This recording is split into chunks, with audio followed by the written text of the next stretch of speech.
നമസ്കാരം. ഇന്ന് ജൈവ കർഷകർ നേരിടുന്ന ഏറ്റവും വലിയ ഒരു പ്രശ്നമാണ് ജൈവ രീതിയിൽ ഉൽപ്പാദിപ്പിക്കുമ്പോൾ രാസ രീതിയിൽ ഉൽപ്പാദിപ്പിക്കുന്ന അത്രയും വിളവ് കിട്ടുന്നില്ല, ഉൽപ്പാദന ചെലവ് കൂടുന്നു എന്നല്ല. പക്ഷേ പലപ്പോഴും ഈ ജൈവ കർഷകർക്ക് ജൈവ രീതിയിൽ എങ്ങനെ കൃത്യമായിട്ട് ഉൽപ്പാദിപ്പിക്കണമെന്ന് അറിയില്ല. ഒരു കാലത്ത് മണ്ണിന് നല്ല pH ഉണ്ടായിരുന്നു, കീടങ്ങൾ കാര്യമായിട്ടില്ലായിരുന്നു. ആ സാഹചര്യങ്ങളിൽ എന്ത് എടുത്തെറിഞ്ഞാലും മണ്ണിലുണ്ടാകുന്ന ഒരു കാലമായിരുന്നു. അതിൽ നിന്ന് ഇന്ന് മാറി മണ്ണെല്ലാം അസിഡിക് സോയിലായി, മണ്ണിൽ വേണ്ടത്ര മൈക്രോ ന്യൂട്രിയൻസുകൾ ഇന്ന് ഇല്ലാതായി. ഈ സാഹചര്യത്തിൽ പല ആളുകളും ജൈവ രീതിയിൽ ഉൽപ്പാദിപ്പിക്കുക എന്ന് പറഞ്ഞാൽ ചാണകവും മൂത്രവും പച്ചിലവളവും ചേർത്ത് ഉൽപ്പാദിപ്പിച്ചു കഴിഞ്ഞാൽ കൃഷി ശരിയാകുമെന്നാണ് കരുതുന്നത്.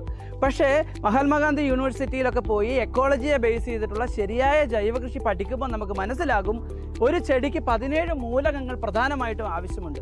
അതിൽ 3 മൂലകങ്ങൾ അവർക്ക് അന്തരീക്ഷത്തിൽ നിന്ന് തന്നെ കിട്ടും. ഹൈഡ്രജനും ഓക്സിജനും കാർബണും ഒക്കെ അന്തരീക്ഷത്തിൽ നിന്ന് എടുക്കാം. പക്ഷേ ബാക്കിയുള്ള 14 മൂലകങ്ങൾ നമ്മൾ മണ്ണിൽ കൊടുത്താൽ മാത്രമേ അത് മരത്തിൽ കിട്ടുകയുള്ളൂ.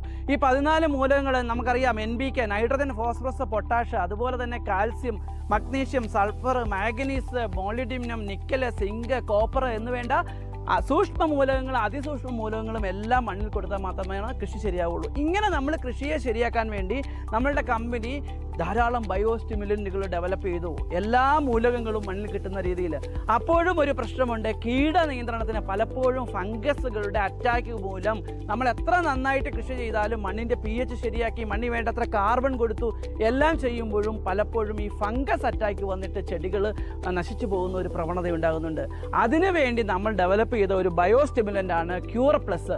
ശരിക്കും ക്യൂർ പ്ലസിൻ്റെ ആപ്ലിക്കേഷൻ വഴി ശരിക്കും നമുക്ക് 1 ലിറ്റർ വെള്ളത്തിൽ 3 ml ക്യൂർ പ്ലസ് വരെ നമുക്ക് ഉപയോഗിക്കാം.